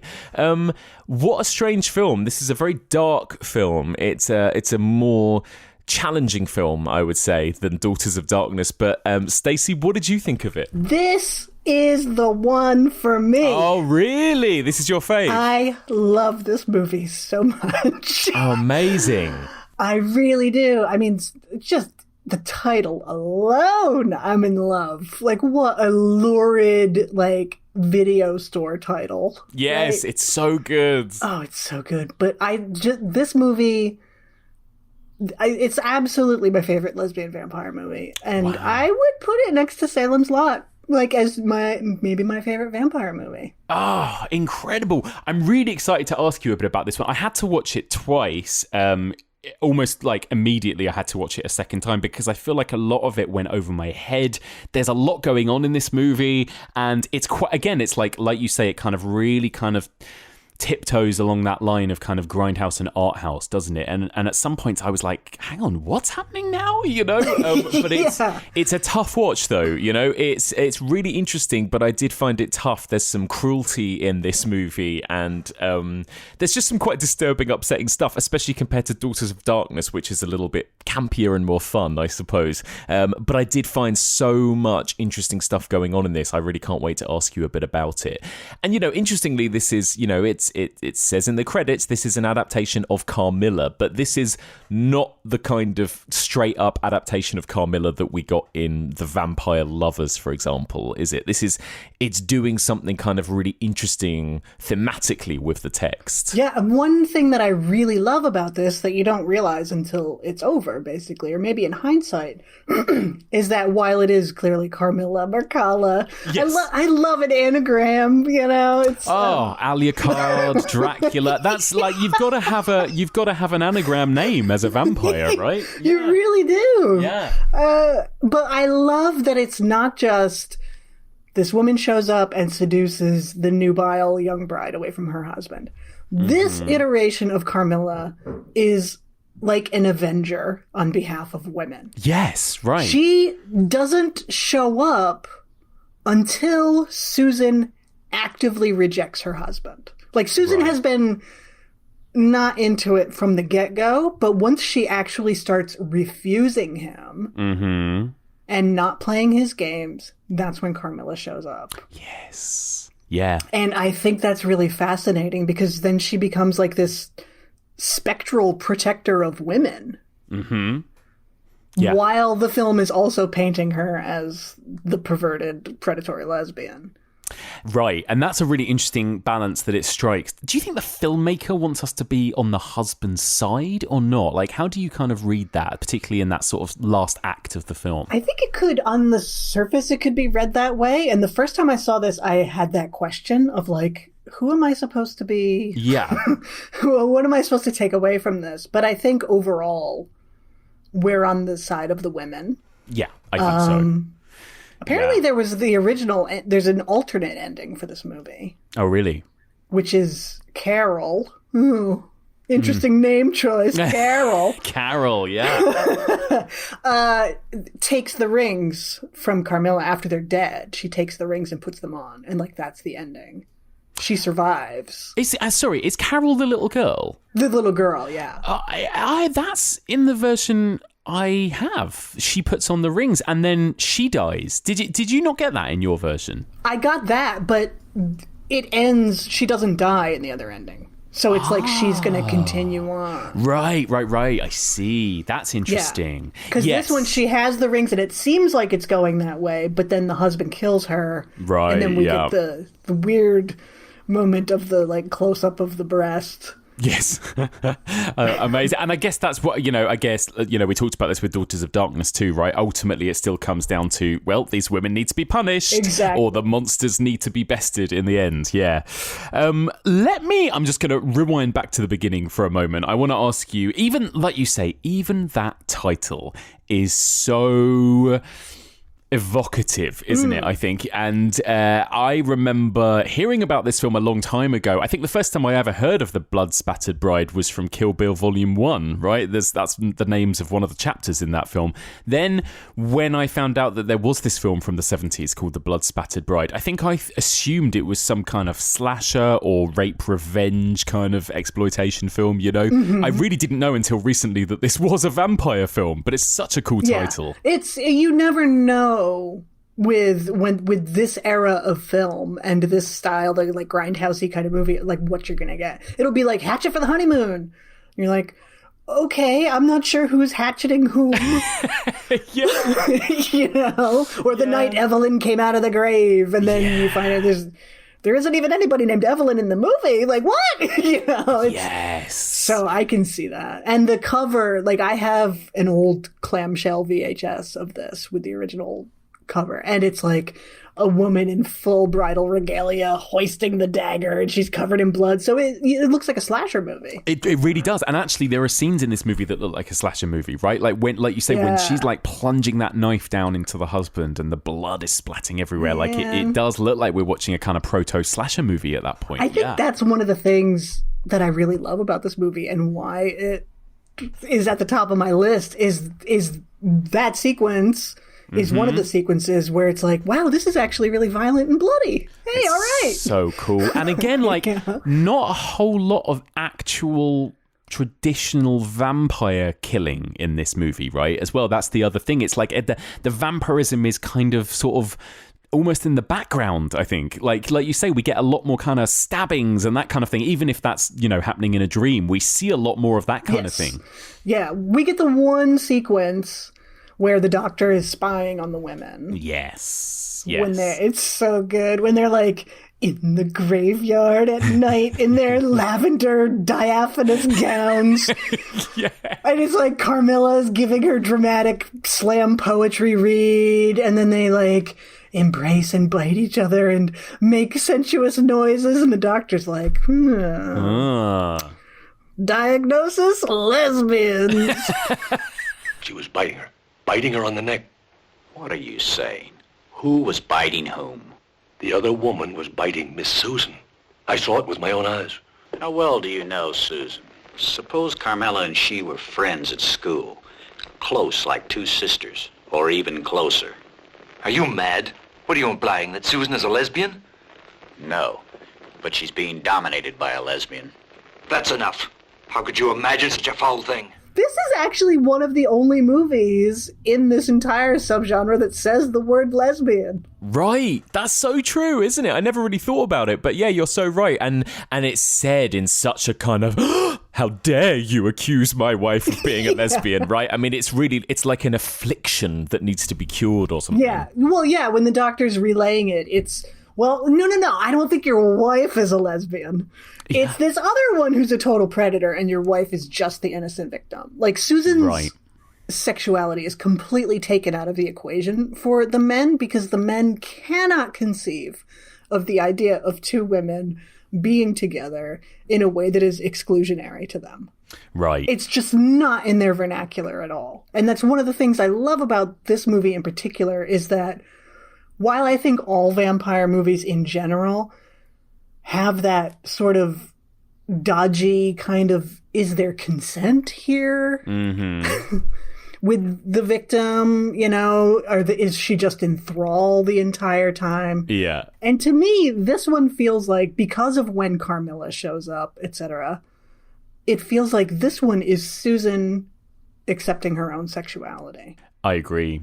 This one more than any other. And you're so right. It feels like Carmilla is like this hero figure swooping in to save her almost in the second half of the movie, yes. right? Because, and I think this is what makes it really interesting and goes, you know, and I think really does like sort of solidify this idea that we're not supposed to be rooting for the husband, because the husband is such a dick from the beginning, right? I mean, like that sequence in the woods when he like picks her up by her hair and then tries to make her go down on him and stuff like that is just, you know, he's like a monster from the start, right? I think, isn't he? Absolutely. You know? I mean, I think that's why it's also really interesting that he is not afforded a name. Right. He's got no name. He's just the husband. Yeah. And so I think the whole movie is sort of an indictment and showing us the consequences of this system of normativity,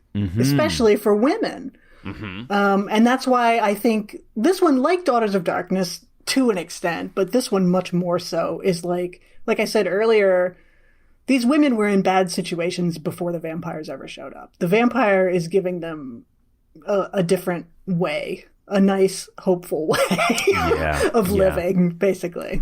Yeah, I think you're right. And I think that's why, even though the film is very dark and upsetting in a lot of ways, and it starts, even just the way it begins with that sexual assault, I mean, it kicks off on such a dark, disturbing note.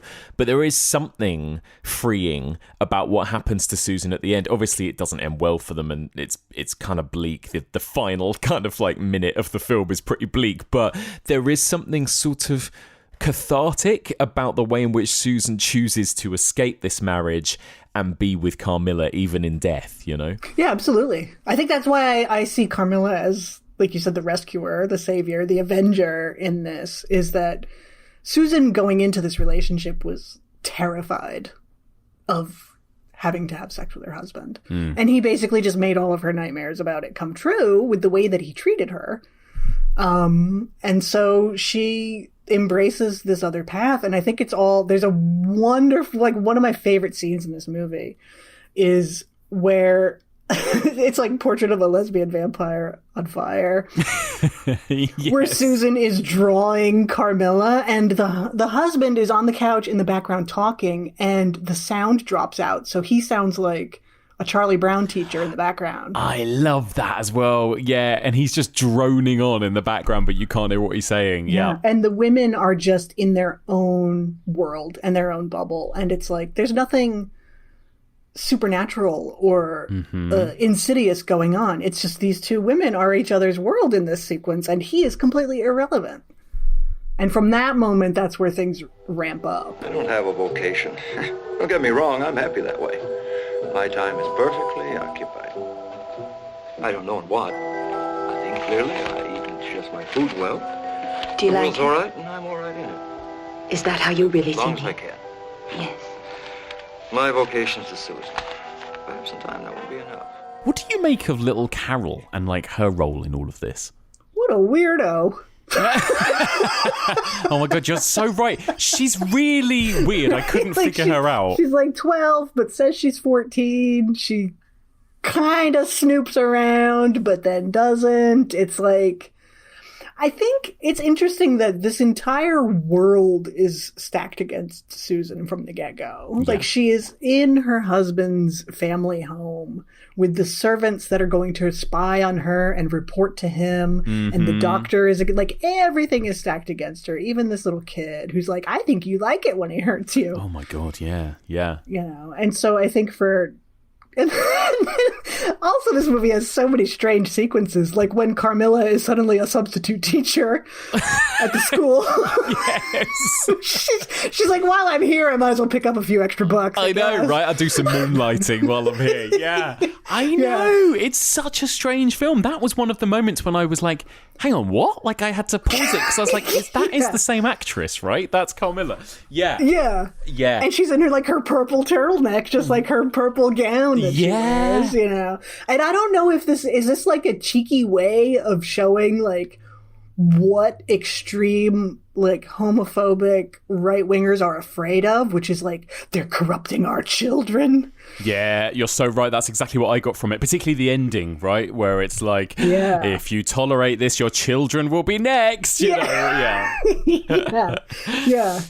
And so it's one of those where you don't, like, what is the intent behind this? Is there an intent behind this, or is it just strange? Because it's not the only strange sequence in this movie. So, and I guess there is this kind of parallel between Carol and Susan. Like, it does feel like Susan is kind of infantilized or kind of treated like a child by all these men in this house, right? And actually, there's also a lot of imagery, like animal imagery, I thought as well. Did you know, like, oh God, that really upsetting moment when the fox is shot, and then like those moments when she's trapped in the sort of the bird cage thing on the roof of the building and everything, and like, it felt like there was a lot of imagery that was comparing her to a trapped animal or child or something like that as well, you know, particularly in that first half of the movie. Yeah. Oh, that fox sequence is horrifying. And it's one of those where you're like, oh yeah, this is 1971. I know. 72, you know. It's like, sometimes you never know. And European. And European. And it's so brutal, but I feel like there's a point to it. You know, I think there is, particularly then when you jump to the end and you're watching the husband shoot all of the women. You know, like there's a parallel being drawn, I think, isn't there? Yeah. It's like, here's this helpless animal trapped and the husband calls it's like, oh, it's beautiful. Like, and then blows it away when it has no chance to get away or defend itself or anything. And so it's just like, it shows you, even that shows you how barbaric he is. Yeah. And do you think there is a kind of political backdrop to this film as well? Obviously, this was made in Spain in the early 1970s. This was right towards the end of, but still in the midst of Franco's dictatorship, right? His rule over Spain, fascist, basically Spain at this point. And it does feel as though maybe woven into this are some really interesting sort of political subtexts, you know? I think it's definitely runs through it. Again, it's like, how could it not be intentional on the filmmaker's part? Yeah. Because it is, despite the ending, whichever ending you go for, doesn't feel like an indictment of them. It feels like an indictment of toxic masculinity. Yes. He is a cad and is all but raping his wife. There is a history in his family of hating and erasing women. All the portraits are kept in the basement. And so it's just kind of a systematic hatred of women and misogyny. Right, exactly. And the way in which you're right. And you know, it goes back to this idea that even Makala, even though she murdered her husband or tried to murder him, it was only because, you know, as the film tells us, he tried to make her do unspeakable things. So I think from the beginning there is this idea of this oppressive, controlling, patriarchal force that is squashing these women and their freedom, right? That's all in there. That must be deliberate. That is a reflection of Franco and the way he's treated Spain. Yeah, well, the portrait of Mercala, that, you know, her husband made her do unspeakable things, so they remove her identity. They cut the face out of the portrait and stick it in the basement. And so it's like any woman, including little Carol, can really literally just step right up and become that and put her face in the hole. Yeah. And just step right into those shoes. And so it's just this cycle that continues on. Yeah. And that erasure too of people, you know, like there's still, even the latest, I watched the latest Pedro Almodovar film recently, and even, you know, that is kind of confronting this horrible fact that, you know, so many people, you know, so many millions of people were murdered in Spain at this time, executed and then just buried and basically just disappeared, you know, and that they're still uncovering mass graves of people from that era as well. But that idea of people just disappearing, I suppose, and that these women are all just, like you say, like they've had their identity removed and they've been hidden away in the basement, you know, and only the men remain in this house, you know. It's like, yeah, there's something like very eerie about it, isn't there? Yeah, and I think it's, you know, as more and more time passes, the more likely people are to be forgotten. I mean, it's happening here in the US and in Canada. It's like unearthing these mass graves of indigenous populations at schools where they were supposed to be safe and, you know, supposedly. Oh my God. Yeah. And but it's just, we have no idea that this is going on.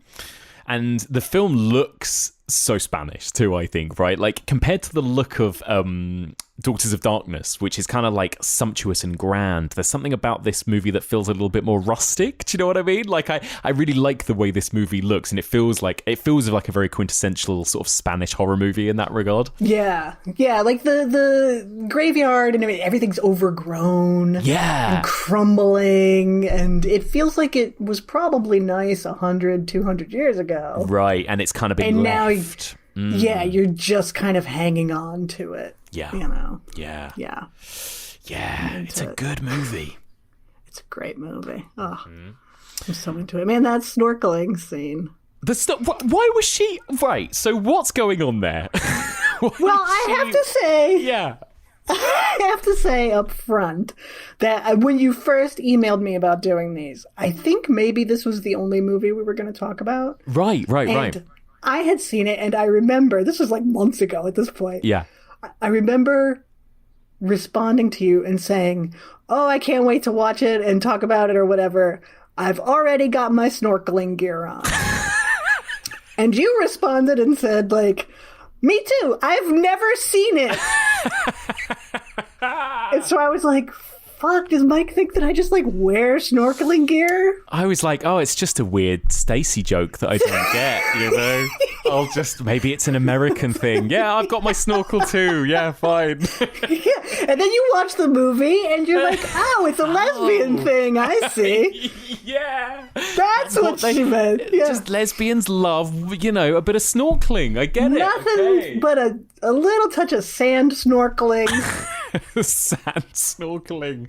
Like that. Why? It's so bizarre. Why is she buried in the sand with a snorkel? I don't understand. This movie doesn't understand because they ask her and she's like, I don't know, I just like to do it. Tell us how you arrived on the beach. Do you know the headland where the seagulls are? Where is it? I was scuba diving. Alone? I often feel the need to be alone in the deep, surrounded by silence. I must have lost all sense of time. I don't know really what came over me, or how I came up. Next thing I knew, you were standing over me. You were lucky. That part of the beach is nearly always deserted. We should drink a toast to the chain of circumstances that made me go that way. Like, some of the imagery in this film, though, I love that image of the two of them like sleeping in the coffin together at the end. Yeah, you know? Really cool. That's when it really suddenly feels like we're in a kind of gothic vampire movie at that point in time. You know? Yeah, the fact that she has to go sleep in her hay-filled coffin. Yeah, you know, we don't get like that's a lot of these movies leave out the vampire trappings. So like the shower sequence in Daughters of Darkness, when it comes in, it's a nice little treat. Right, I know. And actually, like, they don't really... Do they even explain in Daughters of Darkness anything about the fact that they're vampires, and so that would be one of their weaknesses? I don't know if they do they? It's just kind of there. So. Yeah, and I think that's the other interesting thing about vampire movies, I guess, and I guess already even at this stage in the 1970s, is that we'd had so many of them, right? It's kind of taken as read that people get the deal with vampires and that they know that there's certain things that will, you know, work on them and won't work on them, and that they'll have certain weaknesses. And I think, you know, filmmakers always pick and choose their kind of vampire rules, I suppose, but they kind of assume we're going to know the gist of it at this point in time. You know, it doesn't need explaining at this point, I suppose. Yeah. But I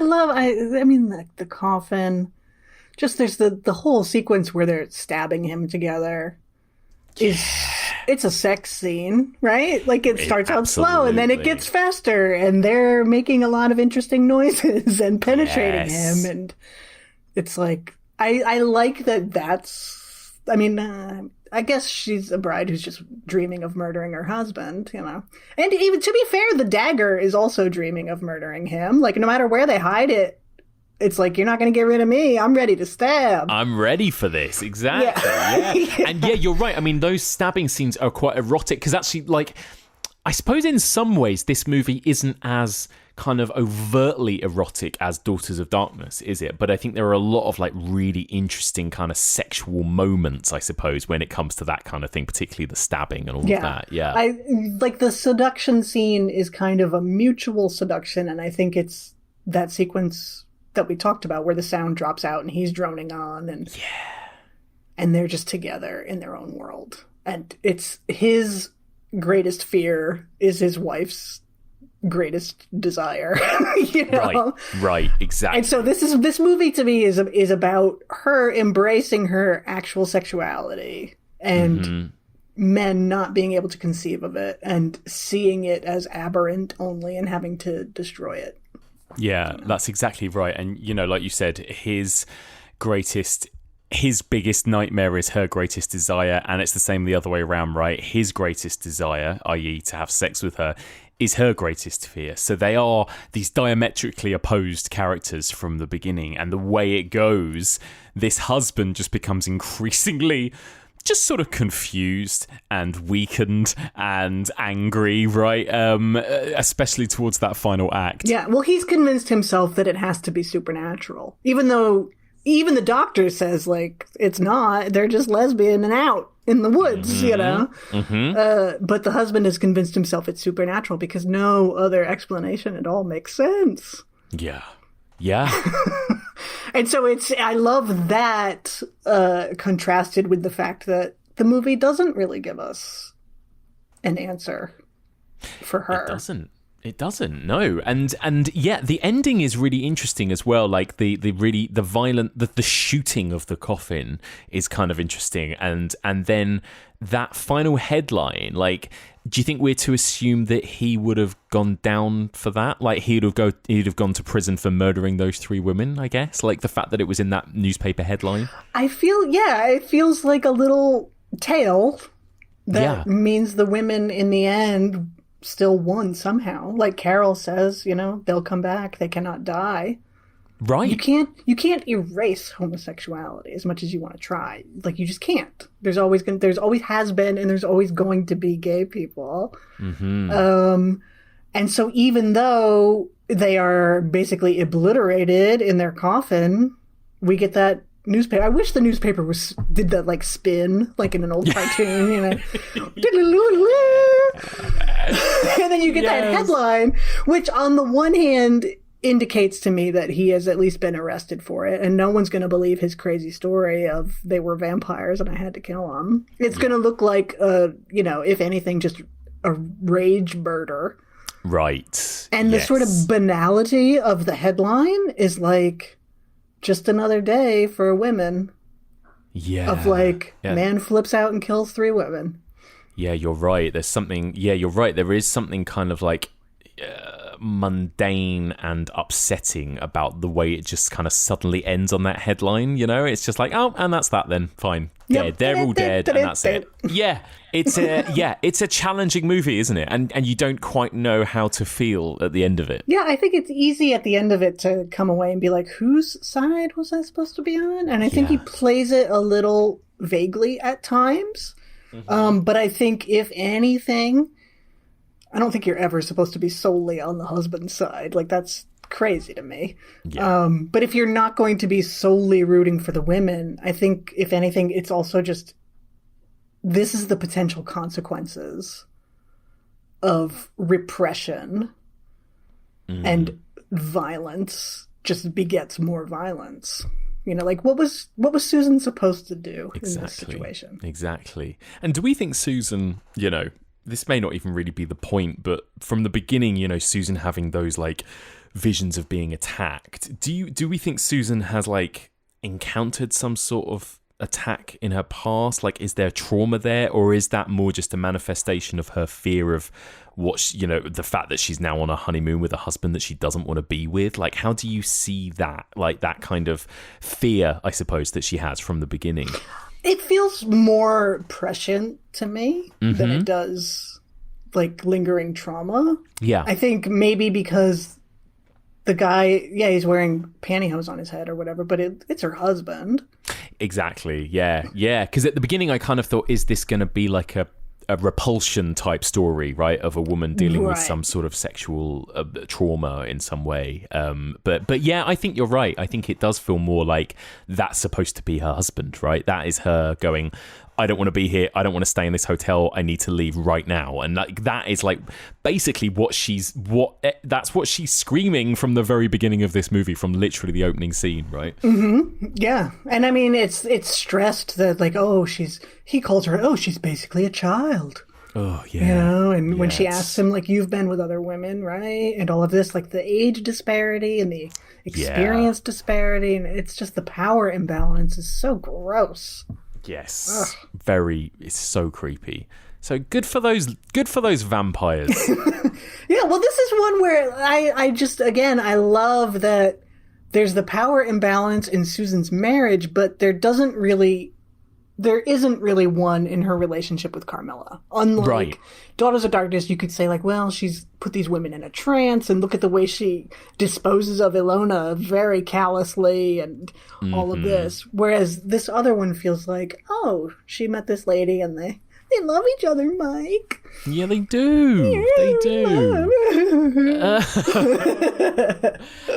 Yeah, it's I mean, like, what an incredible movie. Both these films, absolutely incredible. And you know, there are so many. Like, there's a huge tradition, obviously, of lesbian vampire movies. But like, do you think so? This by the sounds of it is your favorite? Is it? Is this kind of like top tier for you? Yeah, it is. Yeah, for now, I'm all, somebody wants to make a new one, I'm ready. I know, right? I mean, The Handmaiden, if that had some vampire action, I wouldn't have been upset. As perfect as that movie is, so. Well, Stacie, there is a teen show on Netflix called First Kill about high school lesbian cheerleaders who are vampires, Oh, dear. Don't you want some Gen Z lesbians in your life? Come on. As a member of Gen Z. Yeah, exactly. Hello, fellow Gen Z. Yes. Yeah, I think this is the one. This is the one. This is the one for me. Right, and not enough people, I don't think, have seen this. I think, like, I feel like compared to maybe this is more over here in the UK, I don't know, but like compared to the Vampire Lovers, for example, or even Daughters of Darkness, I don't feel like. And I think the Blood Spattered Bride is at least here in the UK much harder to get hold of a copy. It's harder to see, and I think it's sad that not enough people have seen this one. Yeah, I think in the last 2 years, maybe Daughters of Darkness has really had a resurgence. It has, definitely. It seems. Yeah. But otherwise, people tend to show, the Vampire Lovers or The Hunger, or they kind of trot out the same sort of names all the time. Or what are your feelings on The Hunger? No thanks. no thanks. I sort of know what you mean. I do like it. It's super cool and stylish, and it's got some cool moments, but is there anything more to it than just that style, Yeah. It's a very cool film. I feel like you look at Daughters of Darkness, which is effortlessly cool. Right. I feel like The Hunger, you can see the straining effort in every frame. Yes. To be cool. That's what it is. It's kind of painfully cool in places, isn't it, I think? Yeah. Yeah. It's just, it's never really done it for me. Yeah.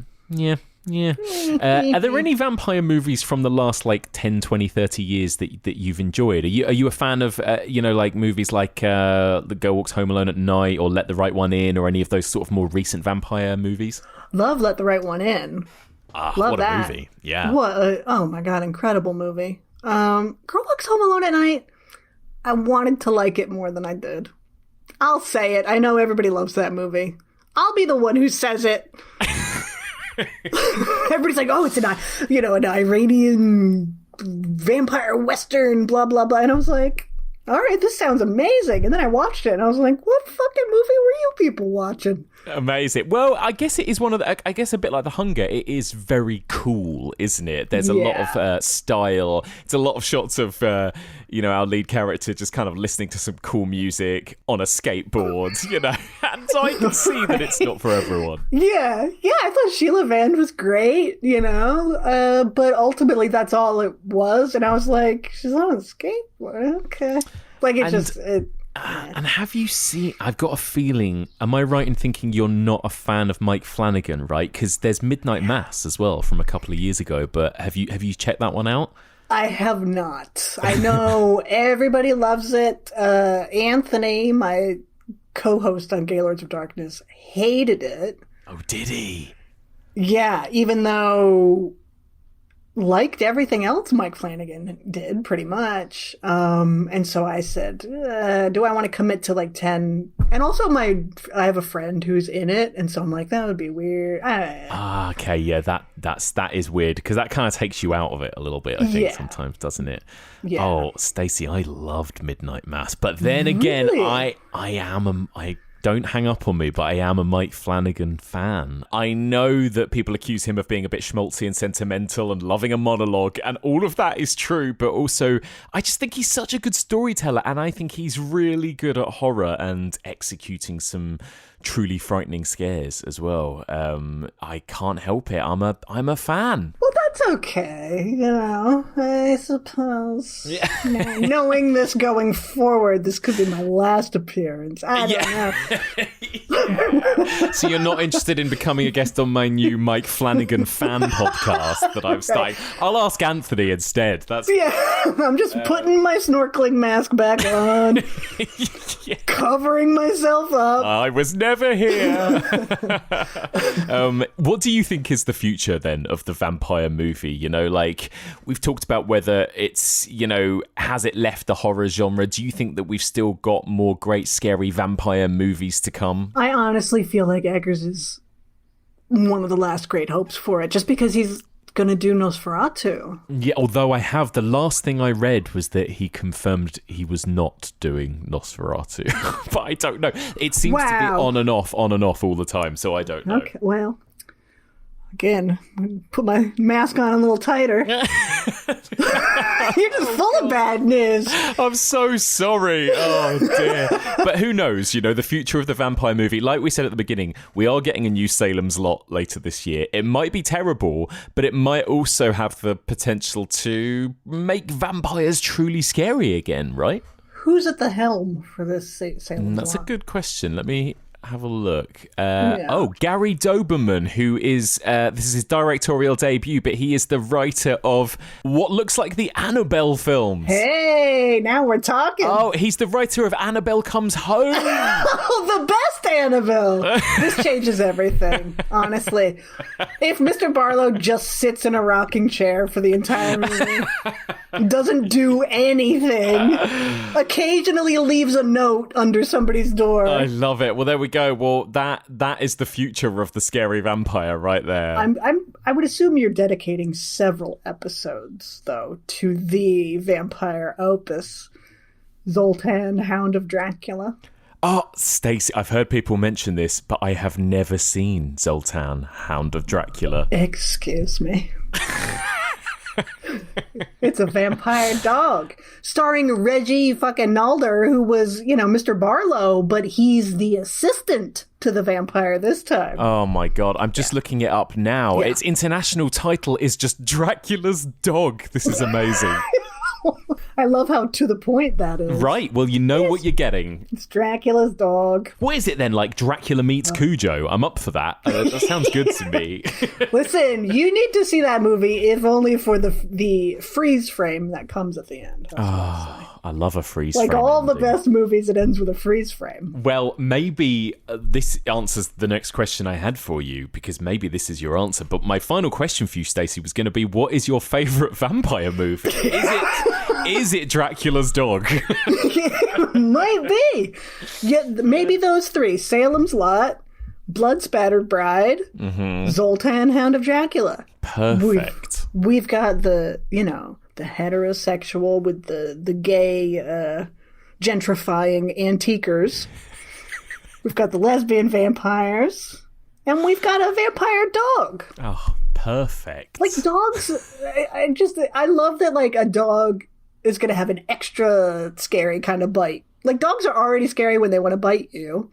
Yeah. But it's like, oh no, that's a vampire dog. Incredible. I'm looking at the poster for it now, and the dog literally does have fangs. This is amazing. Yeah. Well, I know what I'm doing this evening. Oh, I love. Well, Stacie, what a joy! Thank you so much. It's like as ever, always such a treat to have you on the podcast. And if people want to hear more of Stacie Ponder, where can they hear more of Stacie Ponder? Oh boy. Well, weekly. We have a weekly podcast, Gaylords of Darkness. You can find that. It's everywhere you find podcasts, but gaylordsofdarkness.com tells you where you can find it and has episodes and all of that kind of thing. And links to all of my other work, my Final Girl blog. I can be found in the pages of Rumor magazine. And that's about it. And buried on your local beach, maybe. Yeah, just have a look for a little snorkel tube sticking out of the sand, and you'll find Stacie avoiding a Mike Flanagan movie. Yeah. Stacie, thank you so much for joining me. Thank you for having me. Always a pleasure. And that's it for this week. Thank you so much for listening, and a huge thank you to this week's brilliant guest, the amazing Stacie Ponder. I loved discussing those two films with Stacie, and I would love to hear what you guys thought of them. Please do get in touch. You can email me, evolutionofhorror@gmail.com. You can also find us on all the socials, Facebook, Twitter, Instagram, and Letterboxd. If you want to discuss this week's episode or anything else horror-related with fellow listeners, then you can either sign up to our Discord, the Evolution of Horror Discord, or you can join the discussion group. That's the Evolution of Horror discussion group, and you can find that on Facebook. If you want to support this podcast financially and get treated to regular bonus content, then sign up to our Patreon, patreon.com/evolutionofhorror.